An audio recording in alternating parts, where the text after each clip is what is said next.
नमस्ते, hello everyone, कैसे हैं आप सब लोग। Welcome to my YouTube channel Sakshi's वे।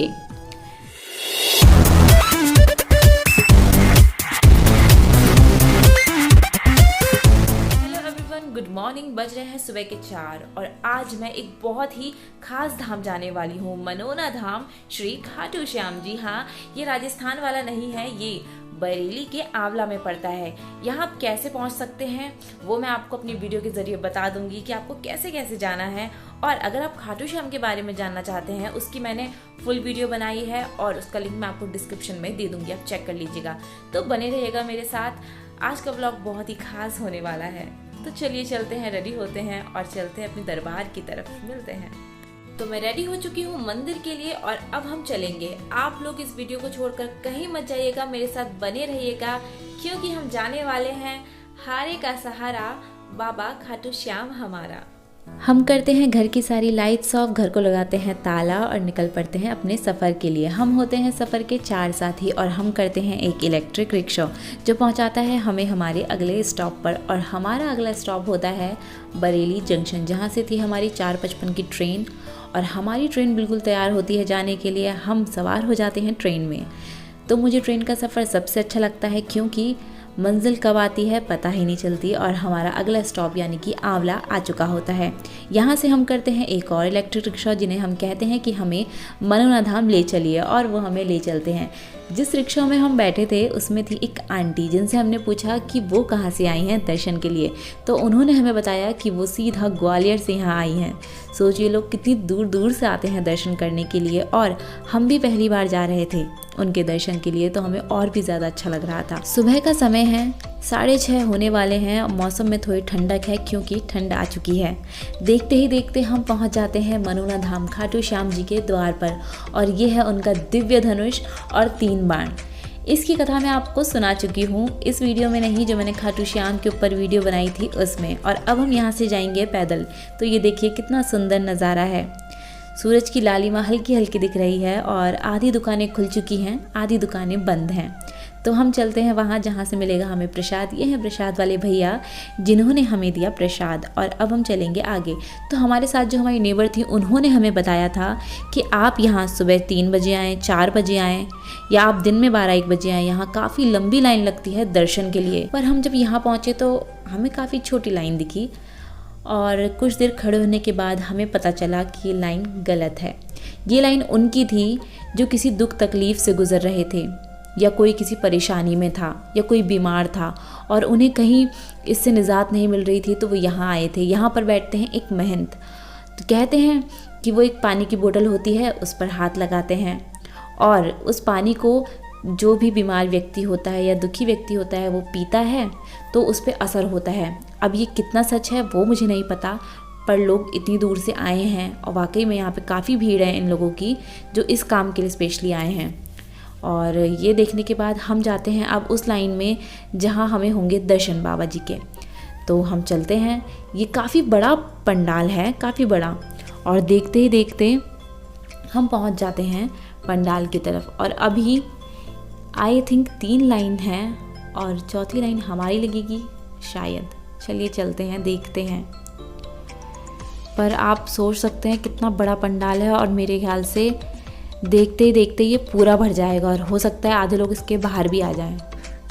और अभी टाइम कुछ भी नहीं है, 6:30 का समय है। सोचिए ये हाल है, और जब 9-10 बजेंगे तो कितनी लंबी लाइन होगी। तो ये जिगजैग करते, इन डंडियों को पार करते हुए हम पहुंच जाते हैं लाइन में दर्शन के लिए। और लाइन में दर्शन करते करते तो मैं आपको बता दूं, अगर आप खाटू श्याम जी के दर्शन करना चाहते हैं तो आप कैसे कर सकते हैं, यहाँ कैसे आ सकते हैं। तो सबसे पहले आप कहीं भी हैं, आपको उत्तर प्रदेश बरेली में पहुंचना है। बरेली पहुंचकर आपको बरेली से आंवला के लिए बस और ट्रेन दोनों अवेलेबल हैं। आप किसी से भी आ सकते हैं, कोई परेशानी नहीं होगी। सीधे सीधे आपको बस बोलना है कि आपको आंवला आना है, वो आपको आंवला ड्रॉप कर देंगे। आंवला आकर आपको उनसे कहना है कि हमें मनोना धाम छोड़ दीजिए, वो आपको सीधा यहीं ड्रॉप करेंगे और कहीं नहीं ले जाएंगे। तो आप आसानी से यहाँ पहुँच सकते हैं। और अगर आप रुकने के पर्पज़ से आ रहे हैं तो भी आप आ सकते हैं, क्योंकि यहाँ पे ठहरने की व्यवस्था भी है। मैंने देखी कुछ टेंट वगैरह, और नहाने का भी है। जैसे सुबह सुबह लोग आते हैं, घर से नहा नहीं पाते हैं, तो यहाँ आकर नहा भी सकते हैं। और खाने पीने की भी व्यवस्था है, तो चिंता की कोई बात नहीं है। और ये देखिए, देखते ही देखते पूरा पंडाल कितना भर गया है, मतलब मैक्सिमम लोग काफ़ी भर चुका है। और सुबह देखिए सूरज भी निकल रहा है, कितना सुंदर सा दृश्य है ये। और यहाँ पर मैंने ली एक छोटी सी खाटू श्याम जी की फ़ोटो। इन्हें मैं दिखाऊंगी पहले मंदिर में, और फिर अपने साथ घर ले जाऊंगी। तो हम जिस लाइन में लगे थे और हम सुन रहे थे, लोग काफ़ी दूर दूर से आ रहे थे, मेरठ, गाज़ियाबाद, दिल्ली, काफ़ी दूर दूर से आ रहे थे। और देखिए, ये आपको कुछ धागे दिख रहे होंगे लाल कलर के, ये लोगों के मन्नत के धागे हैं। लोग मन्नत मांगते हैं इन्हें बांध कर, और जब मन्नत पूरी होती है तो यहाँ आते हैं।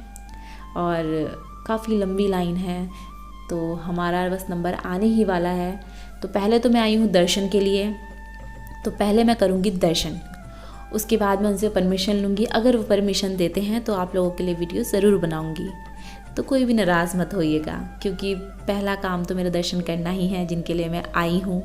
एक बात है, जब आप मंदिर आते हैं, यहाँ मंदिर आए या कहीं भी जाते हैं, तो आपको बड़ा सुकून महसूस होता है। तो आप कितनी परेशानियाँ लेके आते हैं साथ में, लेकिन जब आप मंदिर के बाहर होते हैं या मंदिर में प्रवेश कर जाते हैं, उसके बाद आपकी सारी परेशानियाँ वो बाहर ही रह जाती हैं। ये मैंने तो अनुभव किया है, आप भी बताइएगा कैसा अनुभव रहा है आपका जब आप मंदिर जाते हैं। तो बहुत सुकून होता है मंदिर में, और हमें ज़रूर जाना चाहिए। ईश्वर को तो हमेशा याद करते रहना चाहिए। और मैं दर्शन कर चुकी हूँ, और उनकी परमिशन से मैं आपको भी दर्शन कराऊंगी। और ये देखिए, ये हैं हमारे प्यारे खाटू श्याम जी और उनका भव्य मंदिर, कितना सुंदर है, एकदम सुकून है इसमें। तो आप लोग भी दर्शन कर लीजिए अच्छे से। और अब दर्शन अगर हो चुके हैं तो अब चलते हैं आगे। यहाँ पर है एक पेड़, यहाँ पर लोग धागे भी बांधते हैं और थोड़ी पूजा भी करते हैं। हम भी जो सामग्री लाए हैं उससे थोड़ा पूजा करते हैं और सर टेकते हैं और आशीर्वाद लेते हैं। पूजा हो चुकी है, दर्शन हो चुके हैं, और अब हम लेंगे कुछ फ़ोटोज़ अपनी याद के तौर पर। वैसे फ़ोटोज़ होना ज़रूरी है, क्योंकि ना कुछ यादें होती हैं वो संजो के रखनी चाहिए।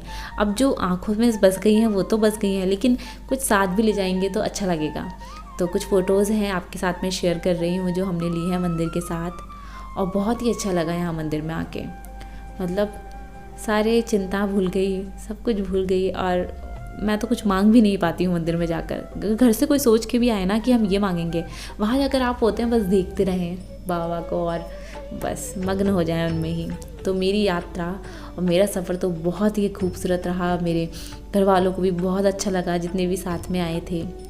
और हमारा दर्शन बहुत अच्छे से दर्शन हुए, और मैंने आपको भी दर्शन बहुत अच्छे से कराए हैं। तो आप लोगों को अगर यहाँ आना हो या कोई इन्फॉर्मेशन चाहिए होगी तो आप मुझे यहाँ नीचे कमेंट कर सकते हैं कमेंट बॉक्स में, और आप मुझे इंस्टाग्राम पर भी मैसेज भेज सकते हैं, मैं चेक कर लूँगी और जितनी हेल्प हो सकेगी मैं ज़रूर करूँगी। तो आप लोग मुझे कमेंट करके ज़रूर बताइएगा आपको ये वीडियो कैसा लगा, आपको मेरे साथ यात्रा कैसी लगी। अगर वीडियो पसंद आया हो तो लाइक शेयर करना मत भूलिएगा, चैनल को सब्सक्राइब कीजिएगा। मिलते हैं नेक्स्ट वीडियो में, धन्यवाद।